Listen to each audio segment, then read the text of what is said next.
Breaking news చూస్తున్నాం. హైదరాబాద్ దుండిగల్లో దారుణం జరిగింది. భర్తను చంపేందుకు భార్య స్కెచ్ వేసింది. బాచుపల్లి రాజు గృహకల్పలో నివాసం ఉంటున్నటువంటి రామ్దాస్, ఆయన భార్య గత వారం రామ్దాస్ పైన నలుగురు యువకులు హత్యాయత్నానికి ప్రయత్నించారు. అయితే దుండిగల్ సమీపంలో బీర్ బాటిల్స్ తో రామ్దాస్ పై దాడి చేశారు. అపస్మారక స్థితిలోని రామ్దాస్ ను చనిపోయాడని వదిలేశారు దుండగులు. తీవ్ర గాయాలతో బతికి బయటపడినటువంటి రామ్దాస్ తనను చంపేందుకు భార్యనే కుట్ర చేసిందంటూ ఆరోపణలు చేస్తూ భార్యపై బాచుపల్లి పోలీసులకు ఫిర్యాదు చేశాడు. ఇక్కడ మనం ఆర్టీవీ స్క్రీన్ పై చూస్తున్నటువంటి ఆ విజువల్స్ లో కనిపించే వ్యక్తి రామ్దాస్. తన భార్యతో పాటుగా బాచుపల్లిలోని రాజీవ్ గృహకల్పలో నివాసం ఉంటూ ఉన్నాడు. ఆయన గత వారం రోజుల క్రితం రామ్దాస్ పైన కొందరు యువకులు అటుగా వెళ్తున్నటువంటి రామ్దాస్ పైన బీర్ బాటిల్స్ తో దాడి చేయడం మొదలుపెట్టారు. తీవ్రమైనటువంటి గాయాల పాలైపోయి అపస్మారక స్థితిలో వెళ్ళినటువంటి రామ్దాస్ చనిపోయాడని చెప్పి అక్కడి నుంచి ఆ యువకులంతా వెళ్ళిపోయారు. కానీ ఆ తర్వాత ప్రస్తుతానికి తన భార్యే తనని హతమార్చేందుకు కుట్రలు చేస్తోంది, తన భార్యనే ఈ రకంగా స్కెచ్ వేసిందని చెప్పి రామ్దాస్ బాచుపల్లి పోలీసులకు ఫిర్యాదు చేశాడు. సో ఆయన అనుమానంలో మరి ఎటువంటి ఆధారాలు తెలియదు, కానీ ఈ మధ్యకాలంలో తరచుగా మనం చూస్తూ ఉన్నాం, భార్యలు భర్తల్ని హతమార్చేందుకు సుపారీ ఇస్తున్నారు, లేదంటే ప్రీడ్ని ఉపయోగిస్తున్నారు. యాదాద్రి భువనగిరి జిల్లాలో ఏకంగా ఒక భార్య ఆ ప్రీడ్కి కార్ రెంటల్ తీసుకొని మరి భర్త వెళ్తున్నటువంటి టూ వీలర్ని ఢీకొట్టించి హతమార్చింది. గద్వాల్ జిల్లాలో తేజస్వర్ అనేటువంటి ఒక యువకుడిని పెళ్ళైనటువంటి అతి తక్కువ కాలం 4 రోజులు కూడా ఇంకా పూర్తి కాకమునిపే తన భార్య ఏకంగా భర్తని, ఐశ్వర్య అనేటువంటి ఆ సదరు అమ్మాయి తన భర్తని హతమార్చేందుకు కుట్రలు చేసి తన ప్రియుడితో కలిసి, ఇక్కడ నీచాతి నీచం ఏంటనంటే తల్లి కూతురు ఇద్దరు కలిసి ఒక్కడి మోజులోనే పడిపోయి ఒక్కడితోనే కులుకుతూ ఉన్నారు. ఆ కులికేటువంటి వ్యక్తితో ఆ భార్య భర్తను హతమార్చే విధంగా స్కెచ్ వేసి భర్తను హతమార్చి విదేశాలకు పారిపోవాలనుకుంది. కానీ పోలీసులు ఆ కేసులు ఛేదించి ఇద్దరిని అరెస్ట్ చేశారు.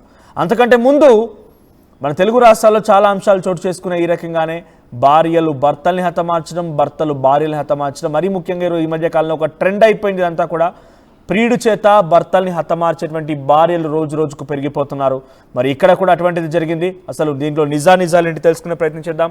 మా ప్రతినిధి పెట్రిషియా అందుబాటులో ఉన్నారు. పెట్రిషియా, సో రామ్దాస్ పైన నిజంగా భార్య ఆ యువకులు రెచ్చగొట్టిందా, యువకులు ప్రేరేపించి ఆ భర్త పైన దాడి చేసే విధంగా కుట్రలు చేసిందా? అప్డేట్స్ ఏంటి? పరిధిలో దారుణం చోటు చేసుకుంది.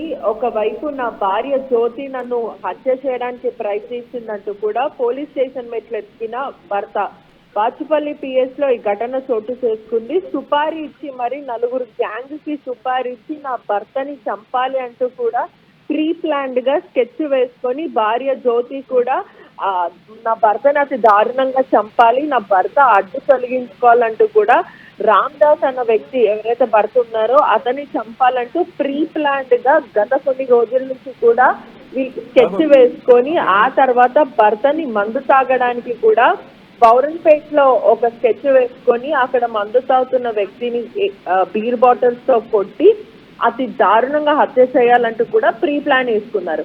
ఎక్కడైతే ప్రీ ప్లాన్ కి కూడా ముందుగానే వీళ్ళు ఎక్కడెక్కడ స్పాట్స్ ఉండాలి, ఎక్కడెక్కడ అతను మద్యం సేవిస్తారు, మద్యం సేవించిన వెంటనే బయటికి వచ్చిన తర్వాత ఒక దుమ్మి కేసు లాగా కొట్టేస్తారు, గొడవ పడినట్టు అవుతుంది, బాటిల్స్ తో కొట్టి చంపేద్దామంటూ కూడా ప్రీ ప్లాన్ గా వేసుకున్నారు.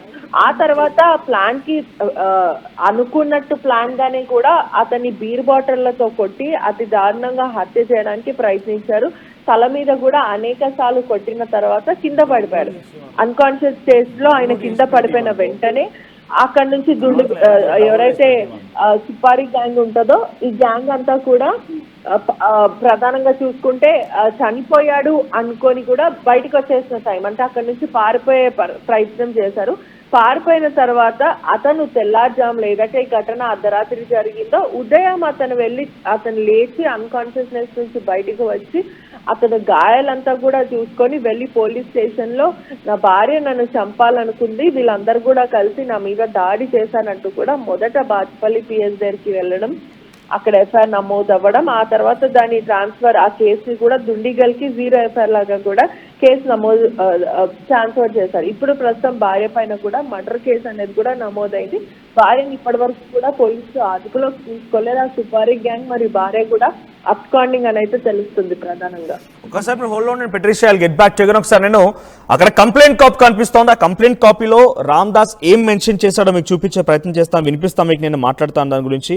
సో ప్రగతి నగర్, పెద్దహడెం, అఖాడా, వనపర్తి, ఆయన వనపర్తి జిల్లాకు సంబంధించిన వ్యక్తిగా రాసుకొచ్చారు దీంట్లో. సో నేను మనవి చేయదు ఏమనగా, నాకు మహిళ పేరు, తన భార్య పేరు రాసుకొచ్చారు. జ్యోతి, 2009 సంవత్సరంలో వివాహం జరిగింది. గత 3 సంవత్సరాలుగా మేమిద్దరం కూడా గొడవలు కావడం వలన విడివిడిగా ఉంటున్నాము. గత 1 నెల క్రితం పెద్ద మనుషులు మాతో మాట్లాడి మాకు నచ్చజెప్పి కలిసి ఉండమన్నారు, ఉంచారు కూడా. సో అయినా గత వారం రోజుల నుంచి మళ్ళీ మా ఇద్దరి మధ్య గొడవలు జరుగుతూనే ఉన్నాయి. అయితే 26వ తేదీ అంటే 2 రోజుల క్రితం నాకు రాత్రి సుమారుగా 10 గంటల 45 నిమిషాల ప్రాంతంలో 8 గంటల 45 నిమిషాల ప్రాంతంలో నా దగ్గర ఫోన్ లేకపోవడం వల్ల నా భార్య మా ఇంటి పక్కన ఉన్నటువంటి వ్యక్తితో కాల్ చేసి నాతో మాట్లాడడం జరిగింది. ఆ వ్యక్తి ఫోన్ నుంచి నాకు కాల్ చేసింది. నన్ను తను వర్క్ చేసే షాప్ దగ్గరికి పిలిచి అక్కడి నుండి నన్ను గెంటేసి వెళ్ళి తీసుకుని రమ్మని, ఏదో తీసుకురమ్మని చెప్పిందంట. ఆ తర్వాత అక్కడి నుంచి ఆయన వెళ్తున్న టైంలో చైవాస్ వైన్స్ దగ్గర బాచ్పల్లి నందు 2 బీర్లతో కొంతమంది వ్యక్తులు ఆయనపై దాడి చేశారట. సో అయితే దీని వెనుక పూర్తిగా తన భార్య హస్తమే. బికాజ్ మొదటి నుంచి గొడవలు జరుగుతున్నాయి, 3 ఏళ్ళుగా గొడవలు జరుగుతూనే ఉన్నాయి, మేము విడివిడిగా ఉంటున్నాం, మళ్ళీ పెద్దలు నచ్చజెప్పి మళ్ళీ ఇద్దరు ఒకే దగ్గర ఉంచినప్పటికీ మాకు మళ్ళీ గొడవలు జరుగుతున్నాయని చెప్పి ప్రస్తుతానికి ఆ భర్త చెప్తూ ఉన్నాడు కంప్లైంట్ కాపీలో.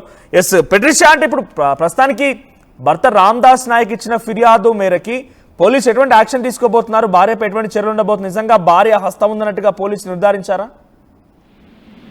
అంటే ఇప్పటి వరకు చూసుకుంటే కూడా వీళ్ళిద్దరి మధ్యలో అయిన కాన్వర్జేషన్ బట్టి భర్త ఇచ్చిన కంప్లైంట్ మేరకు కూడా భర్తని వెంటనే అర్ధరాత్రి వేళ ఉదయం ఈ ఘటన జరిగినప్పటికీ కూడా అతను ఒంటి నిండా గాయాలతో రావడం, చావు బ్రతుకుల మధ్యలో కూడా కొట్టుమిట్లాడుకున్నాడు. ఆ తర్వాత ఎలా అలా బట్టగట్టి నేను వచ్చానంటూ కూడా పోలీస్ స్టేషన్ ముందు రక్తం మొత్తం కూడా పారుతున్న సమయంలో పోలీస్ స్టేషన్కి వెళ్ళడం, వెంటనే పోలీసులు స్థానిక హాస్పిటల్కి పంపించడం, ఎమ్మెల్సీ తీయడం, ఇదంతా కూడా జరిగింది. భార్య పైన కూడా కేసు నమోదైంది. మర్డర్ కేసుతో పాటు ఎవరైతే దుండగులు అతని పైన దాడి చేశారో వాళ్ళ పేరు కూడా పేర్కొన్నారని తెలుస్తుంది. వీళ్ళందరి కోసం కూడా ప్రస్తుతం జాలింపు చర్యలు కొనసాగుతున్నాయి. Thank you Patricia. సో హైదరాబాద్లో దారుణం జరిగింది. బాచ్పల్లిలో నివాసం ఉంటున్నటువంటి రామ్దాస్ నాయక్ పైన కొంతమంది వ్యక్తులు వారం రోజుల క్రితం ఆయన పైన బీరు బాటిళ్లతో చాలా తీవ్రంగా తనని గాయపరిచారు, దాడి చేశారు. అపస్మారక స్థితిలో వెళ్ళినటువంటి రామ్దాస్ నాయక్ చనిపోయాడని చెప్పి భావించి అక్కడి నుంచి